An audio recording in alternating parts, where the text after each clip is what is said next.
a series, Who is Jesus?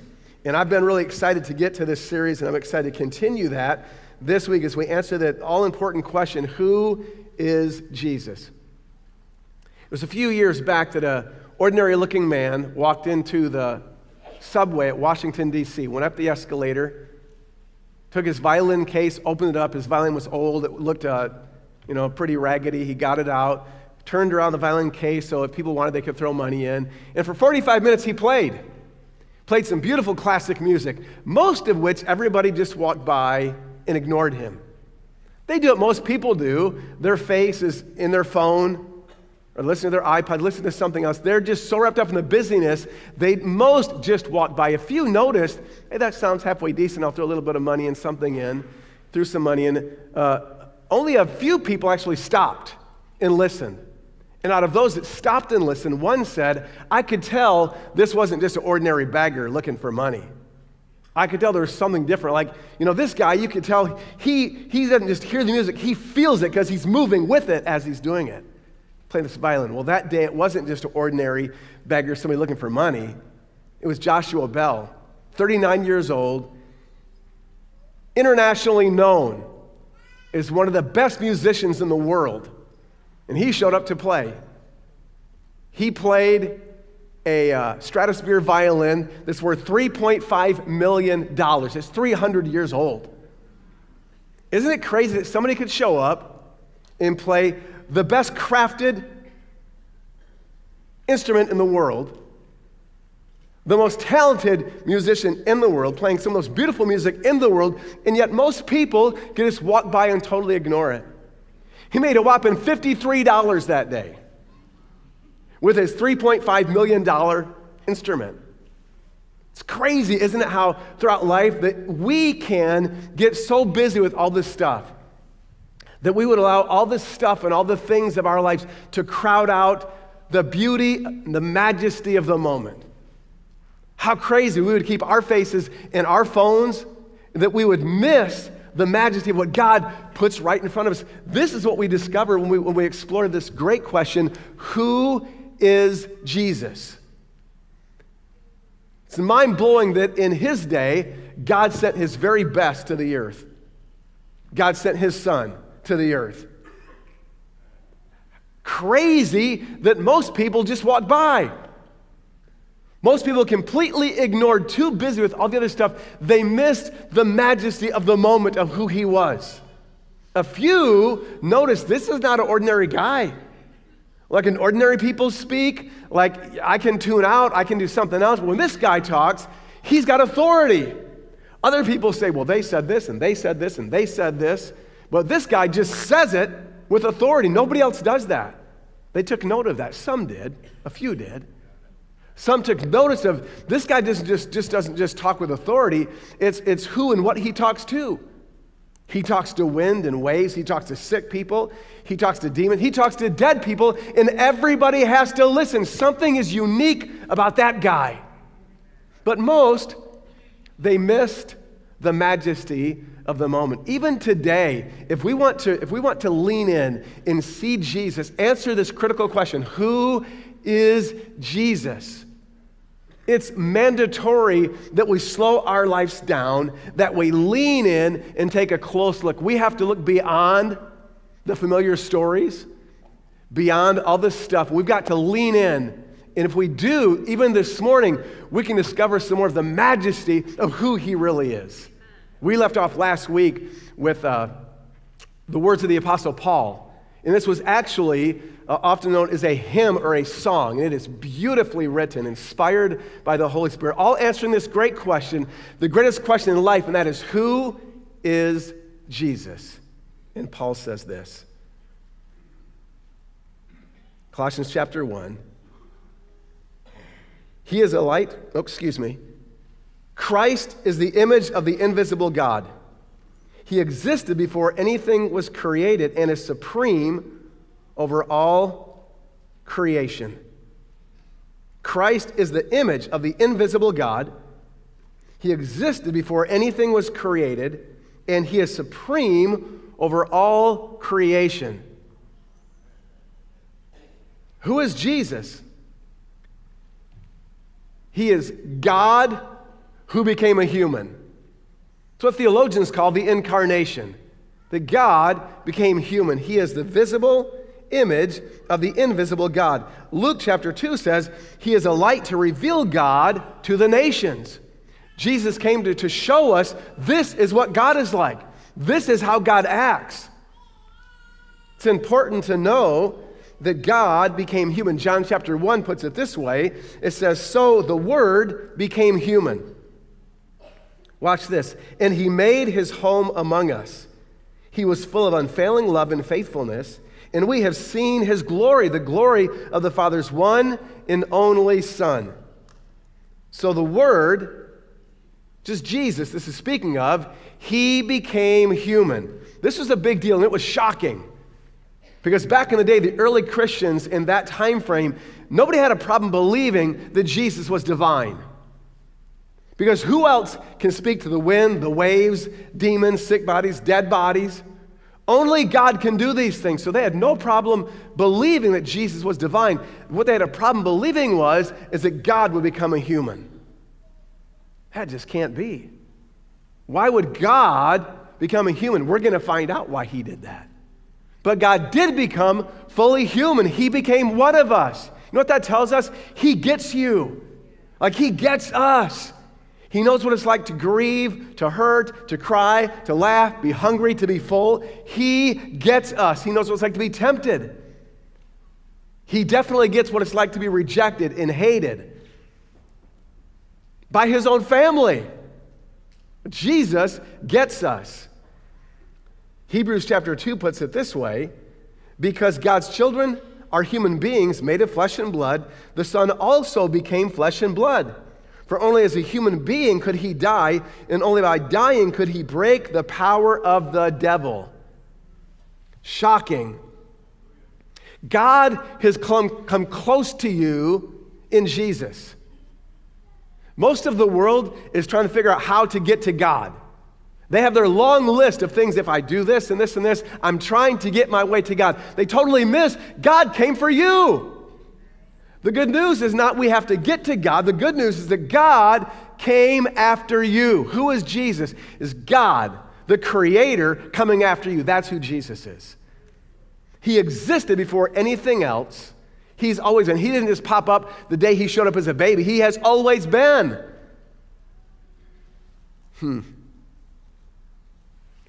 God being human is more than just putting on, like sometimes we'll say, God put on human skin. This is more than he just put on a coat, like the skin of a human. He became fully human, became one of us. It goes on and says, for through him, Jesus, God created everything in the heavenly realms and on earth. He made the things that we can see and the things that we can't see, such as thrones, kingdoms, rulers, and authorities in the unseen world. Everything was created through him, and it was for him. He existed before anything else, and he holds all creation together. There's so much there. I can't wait. When we get to April, we're going to start going through a study in Colossians. We're supposed to do it in 4 to 5 weeks. We could spend a year and maybe not get. So who knows how this is going to go, but it will be good. I do know that. He existed before anything else, and he holds all creation together. The world requires Jesus, not just to first create it, but the world in the universe requires Jesus to hold it all together. Can we pause right there just to say, wouldn't it be stupid of us to know that it takes Jesus is required to hold, he can hold the whole world together? Wouldn't it be unwise to think, but he can't hold my life together? Come on, if he holds the whole world together, certainly he can hold you together. Certainly he can do something grand in your family that would hold your family together. Come on, he holds the whole world together. He is, Jesus said it. We said last week, let Jesus speak for himself. He said, I and the Father are one. He said, I am God. The Creator. Did you know that comets have a vapor trail of 10,000 miles long? Jesus made that. Saturn's rings are 500,000 miles in circumference. Who made that? Jesus made that. Everything was made through him and for him. The earth travels around the sun at 8 times the speed of a bullet shot out of a gun. So if you ever feel a little bit dizzy now, you know why. Who made it to work that way? Jesus made it to work that way. Did you know there are more insects in 1 square mile of rural land than there are human beings in the entire planet? Who made all those bugs? Jesus did that.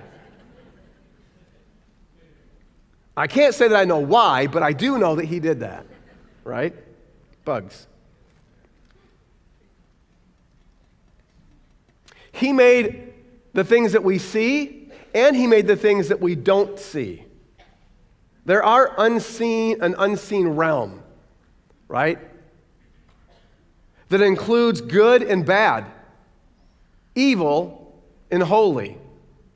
This is why our prayer is so important. All week long at the different prayer gatherings, I would pop in, I would say this, something like this. I would say, prayer is the deciding factor in a spiritual conflict. And that as we're praying down here on earth, what we're doing here to wrestle on earth is affecting a spiritual wrestle in this unseen realm up in the heavenlies. But that's why we have to continue to be a praying church. Because as we wrestle here, it affects the wrestle going on up there in that unseen realm. Prayer makes the difference. Come on, it is the game-changing factor. So thank you, Mount, for being a praying church. So, why does the creator of the universe become human?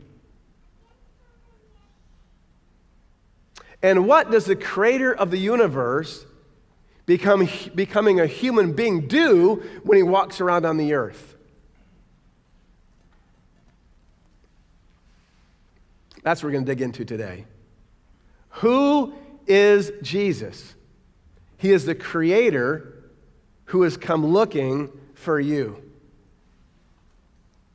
Listen with me for just a moment, will you? Will you this morning, in these next few moments, will you slow down and listen to the music and the majesty of who he is? Will you allow yourself to be captivated by his heart that is for you and toward you?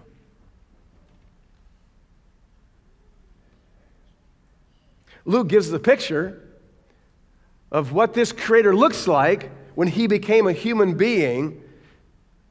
In Luke chapter 19, let's read this together. In verse 1, it says, Jesus entered Jericho, and he made his way through the town. There was a man there named Zacchaeus. He was the chief, tax collector in the region. And he had become very rich. He tried to get a look at Jesus, but he was too short to see over the crowd. So he ran ahead and climbed a sycamore fig tree beside the road, for Jesus was going to pass that way. Zacchaeus is the chief tax collector. That would mean he is the chief sinner. He is the most hated. It means he was a traitor. It means he was a Jew, but he worked for Rome. Rome was the enemy, so he's a traitor. He's working for the enemy to take taxes from the Jews, and he was really rich because he wouldn't take just the taxes that were due. He would rob them and take for himself. That's how he got so rich. So Zacchaeus was hated and despised, not liked. He was a bad guy. He was a bad banana with all the smell that goes with it. But it's interesting, these words, but he tried to get a look at Jesus. Apparently, he heard enough. Apparently, he slowed down enough to listen to some of the music. And he heard stories. Blind eyes seeing. Hopeless people having hope. Sick people being well again. People that had been thrown to the garbage dump of the world who now had a sense of purpose and life and joy. You could see it in their eyes. He could see it. There's something different about this Jesus. Who is that Jesus? I've got to get a better look. I've got to get a better glimpse. I want to see more. So he climbs up in a tree because he was too short. He couldn't see over the crowd. It's interesting. There was a time in our history in America known as the Jesus Revolution, where there was an entire generation of misfits, outcast, bad people that knew they were bad people, sinners doing sinful things, and yet at the same time, they heard about Jesus and they were looking for more. And we're going to find in today's text that Jesus always responds when people are looking for more. And Jesus responded to an entire generation that impacted the world. And I want to encourage you, my friend, there's another generation being raised up in our day. And they too are not perfect. They too have sinned. They too have been messed up, but they're hungry and they're looking for more. And watch what happens to the world as they discover who is Jesus. Yep, I'm expecting the days of what we experience as the Jesus movement or the Jesus revolution. What we're going to experience will blow the doors off of that day. And I'm excited about us getting to be part of that. When Jesus came by, he looked up at Zacchaeus, who's up in a tree, remember? And he called him by name. Zacchaeus, he said, quick, come down. I must be a guest in your home today. Zacchaeus quickly climbed down and took Jesus to his house in great excitement and joy. But the people were displeased. He is gone to be the guest of a notorious sinner, they grumbled. Luke is contrasting the two different hearts that are obvious, glaringly obvious. There's some people who've been messed up, the Zacchaeuses of our world, that have sinned and they know it. They've done bad and they know it, but they're looking to know more about who Jesus is. Contrasted to the self-righteous people that think they are all about that and a bag of chips, and they look down at everybody else. There's one person and a kind of person that Jesus is extremely attracted to. There's another that is absolutely repulsive. And we'll discover that as we continue through this moment. What we can't miss is that Jesus was not planning on going out to dinner. I would guess that day that it was not in his planner. Jesus' people didn't get with Zacchaeus' people to set up a date for lunch. But what happened then, Jesus saw in somebody a hunger and a thirst, and it caused him to rearrange what he was going to do that day. And as we sung earlier, he is the same God. He still loves to grab a lunch with somebody who wants to know him more. That's the way that he is. What does this encounter with Jesus and Zacchaeus tell us about who God is? What does this show us about God's heart? A few things. Number one, Jesus is drawn to people that don't know him fully, but they want to. This has to show us that Jesus, like a magnet, is drawn to people that are looking for him. Jesus loves to invite himself to dinner, to lunch with somebody who wants to know him more. Who is Jesus? He is the creator who is looking for you. Come on, doesn't this tell us that Jesus is always like a magnet drawn toward the people that want to know him better? And do you know, this is our delight. We all can know God better and better with every day. Colossians 1:10 says it this way, that it's teaching us that we can choose to know God in ever-increasing degrees of intimacy if we want to. Or we can just ignore the music, we can walk by the majesty of who he is, and just have another day. But if we want to, like Zacchaeus, we can climb a tree, we can do WIT, whatever it takes to make sure that we see more of Jesus. And if we do that, we can know him better and better with every day. Colossians 1:10, we grow like this as we know God better and better. That word better means to know more accurately. So it doesn't matter whether you've known Jesus for a day or whether you've known about Jesus or known him personally for 40 years, you can know Jesus better. The question is, do you want to know him better? Would you climb a tree to know him better? Would you change your schedule to know him better? How hungry are you? Listen, if you've got a hunger in you, I'm telling you what, you're attractive to Jesus. Like a magnet, he's going to be drawn to you. Not because you're perfect, not because you've done everything right, because Zacchaeus was a disaster, but he was a hungry disaster. He was a mess, but he was a hungry mess. And so Jesus was like a gravitational pull, pulled right exactly toward Zacchaeus. Exodus 33:13, this tells us this of Moses, this same heart in Moses. Moses said, if it's true that you look favorably on me, let me know your ways so that I may understand you more fully.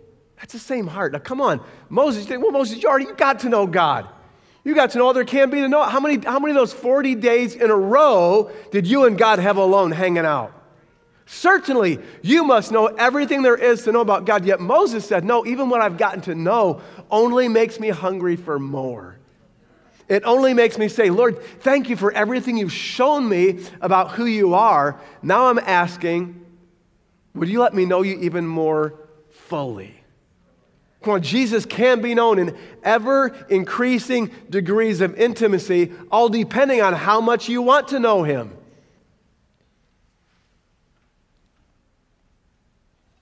It's interesting to me that like a magnet, Jesus is drawn to the messed up, the misfits, and the rejected. So, if your life has been less than perfect picture,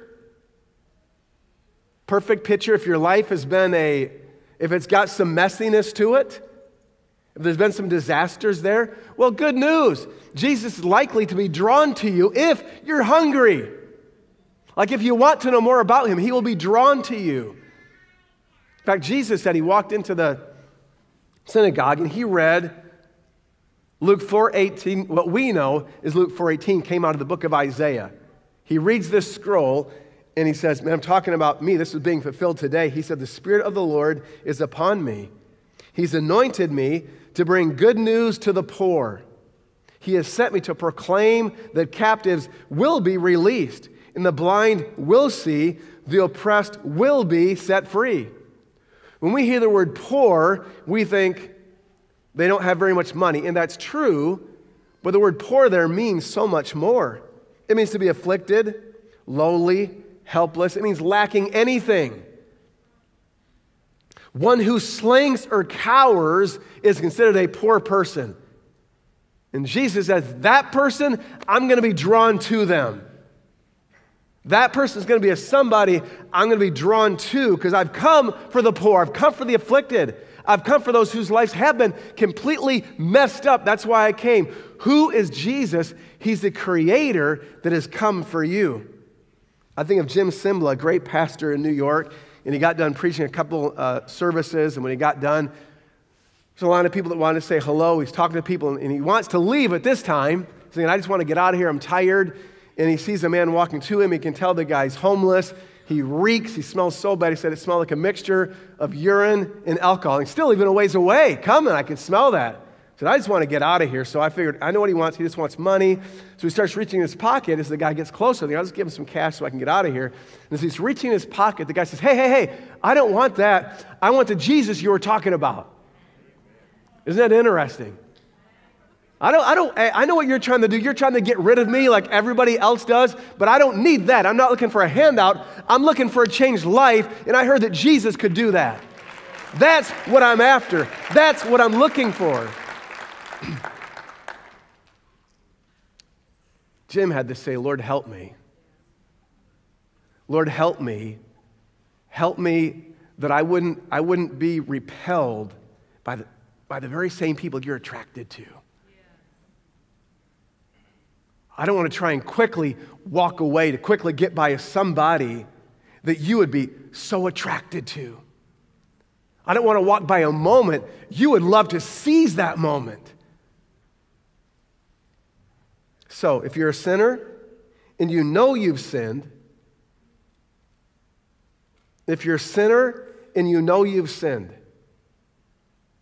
I've got good news. Jesus is drawn to you. I remember one guy told me, a gentleman, Renee and I were staying in a condo in Florida, and I just felt impressed one day by the Lord to go talk to this guy. And we were talking. His wife had passed away. I knew he was up there in age. And I asked him if he knew the Lord. He said, yeah, I know the Lord. And he said, I'll tell you what I know for sure. I know I'm not a sinner. Wrong answer. Wrong answer. Jesus came to get close to people that know I know I'm a sinner, and I know I need Jesus. It's the self-righteous. I know I'm better than them. Jesus finds that repulsive. But he is so attracted to the misfit, the outcast. In fact, in Matthew's gospel, Matthew, who also was a tax collector, records the moment Jesus came and invited him to be a follower.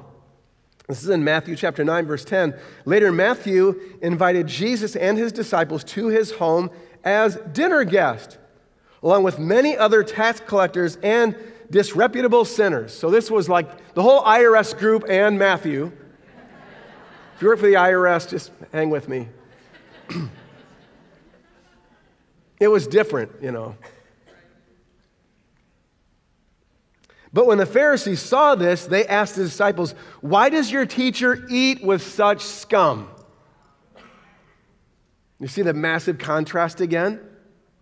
What God's attracted to and what God finds to be repulsive. When Jesus heard this, he said, "Hey, healthy people don't need a doctor. Sick people do." Then he added, "Now go and learn the meaning of this scripture. I want you to show mercy, not offer sacrifices. For I have come to call those, not those who think they are righteous, but those who know they are sinners." Jesus came for bad people that know they're bad people, but they're looking.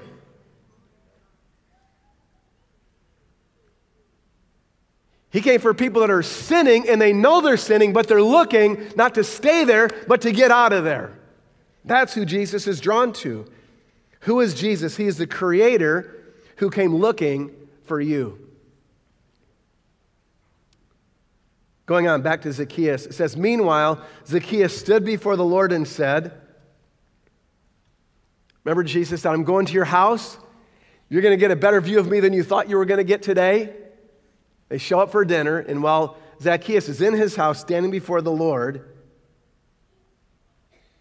he says, "I will give half of my wealth to the poor, Lord, and if I've cheated people on their taxes," I love the if because everybody knows he was a cheat, and he knew he was a cheat.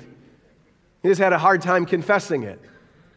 But I want you to catch is something was happening in his heart. Something that he couldn't make happen, something only Jesus could do for him. If I've cheated people on their taxes, I will give them back 4 times as much. Jesus responded, "Salvation has come to this home today, for this man has shown himself to be a true son of Abraham. For the Son of Man came to seek and save those who were lost." This tells us that when Jesus sits down at your table, he changes you. Zacchaeus couldn't be the same man anymore. For him, everything had to change. Everything had to become brand new. How does a person go from greedy to giver? From a cheat to giving. How does that happen? It only happens when Jesus gets at your dining table. It only happens when Jesus sits down at the table with you and he changes what you can't change in yourself. Hey, is there something about you you've ever wanted to change? Come on, if that's you, raise your hand. Is there ever anything at all you've ever wanted to change? Some of you are lying, and you should stop that right now. We probably all have had something, haven't we? Want to change something? That's why there's all these ridiculous ads out there that tell you, if you take this one pill, hey, keep eating everything you're eating, but take this one pill. In 6 weeks, you'll have abs of steel. Liar. That's why they tell you, hey, come on, you can make $200,000 a year, just 30 minutes a day on the internet. Pfft, liar. All these lies, you can have all this massive change in your life without you ever doing anything. The truth is, Out of all you try, all the things you do, you can't change you, but Jesus can. Come on, Jesus can bring a change in you on the inside that affects everything on the outside. That's what Zacchaeus experienced. Come on, he changed his heart, not because he went through a 12-step program, not bashing them, but not because he did this program or did this. He got changed because Jesus got on the inside. And when Jesus gets on the inside, everything becomes brand new. Everything starts to change. Everything that was a mess begins to get all entangled. When Jesus sits down at your table, he changes you. Come on, this is the story of every one of us in this room. Come on, I look around you and I look at you, I look at your eyes and I see you. And I see Alex being completely, radically different. Nate Feldposh, you're a different man.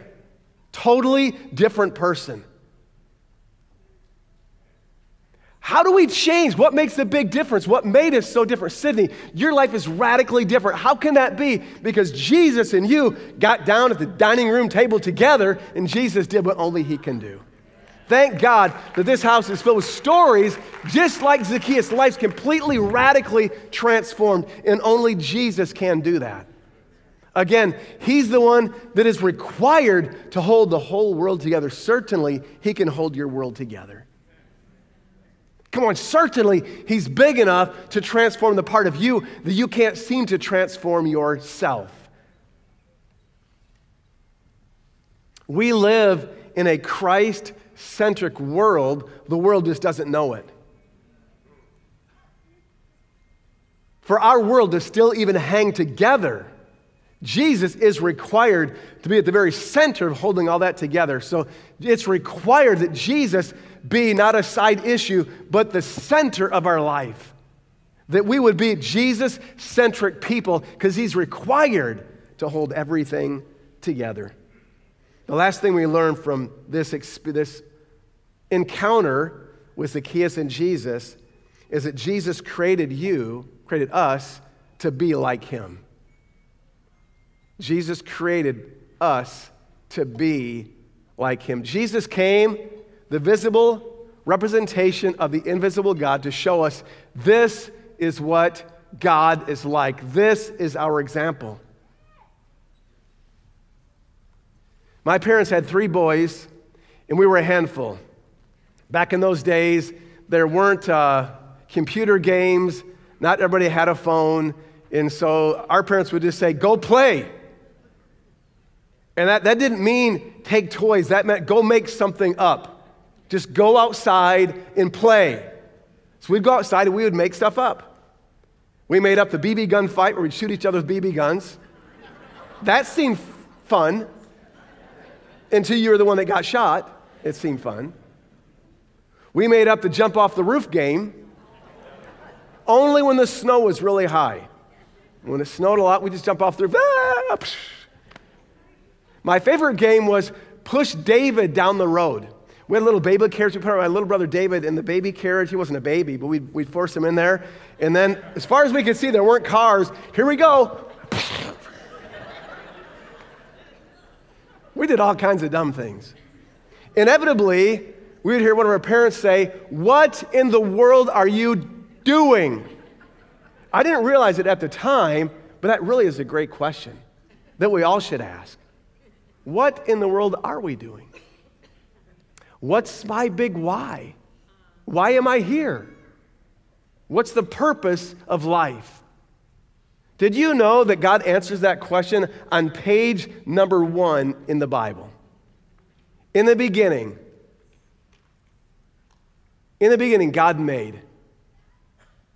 God made the whole world, and then he said, let us, in Genesis 1:26 or 27, let us make humans to be like us. There it is right there.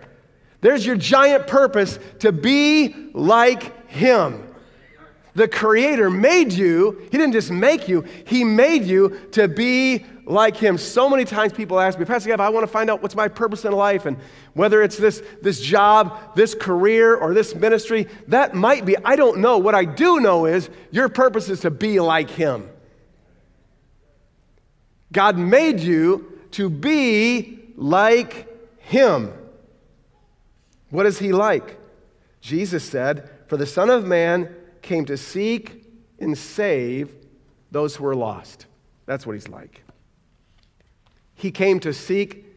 God became a human being to seek and save the lost. And if we'll be like him, we'll find ourselves doing the same. Would you practice this week looking for people like Zacchaeus that are simply looking for a better view? Will you practice this week looking for somebody who's hungry to know God more? Practice with me this week looking for the opportunity to find somebody. Listen, if we'll simply slow down long enough, if we'll slow down long enough to listen to the music, to pay attention to the way he is and who he is, a couple things will happen. One, we will be lost in his majesty. We will be captivated by the greatness of who he is. In the midst of being caught in the greatness of who he is, all the other stuff that otherwise would overwhelm us, it becomes so insignificant in comparison to his brilliance, his utter brilliance. And that's good for our soul. It's good for our soul. But something else will happen if we'll slow down, listen to the music. If we'll start being like him and looking, let's start looking for those that are looking.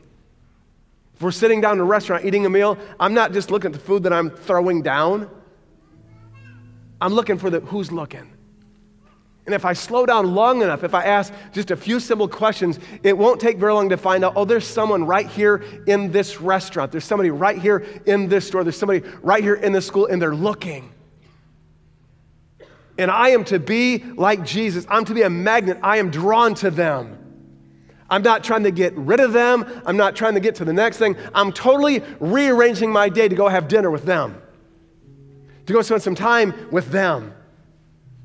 I'm asking, Mom, will you do that? Will you do that with me? Come on, do me a favor. Hold up in your hands these invitations. Did everybody get one of these when you came in? It's an invitation to Easter Sunday at Mount Hope. Everybody grab one and wave it at me. I want to know that y'all got one.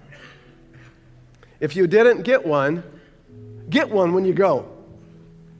And if you want more than one, there are more at all the exits as you leave today. There's more of these.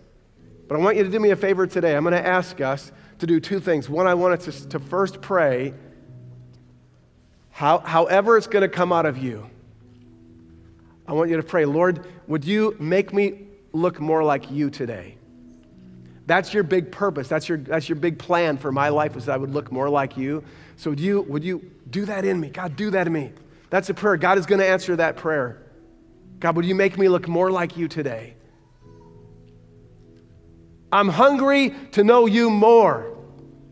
And maybe even like Zacchaeus, why not even this morning do something that shows God you're hungry to know him more? Put your phone down. Put the other stuff down and zero in on him. Maybe get out of your seat. Maybe come down to the altar to say, Lord, I want you to know I want to look more like you, and I want you to know from my own voice that I want to know you better. I want to know you more fully. That's prayer number one. The second prayer is, Lord, would you give me eyes to see Zacchaeus?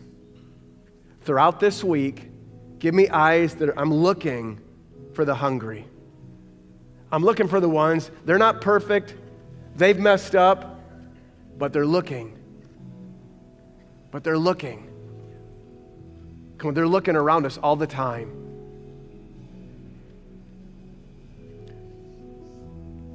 Then I want you to use these invitations.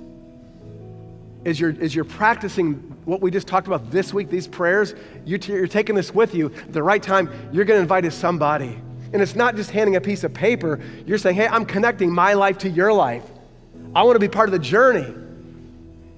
Maybe invite yourself over for dinner and see how that goes. Or maybe invite them to come dinner with you. Or maybe just take the time to listen, to pray with.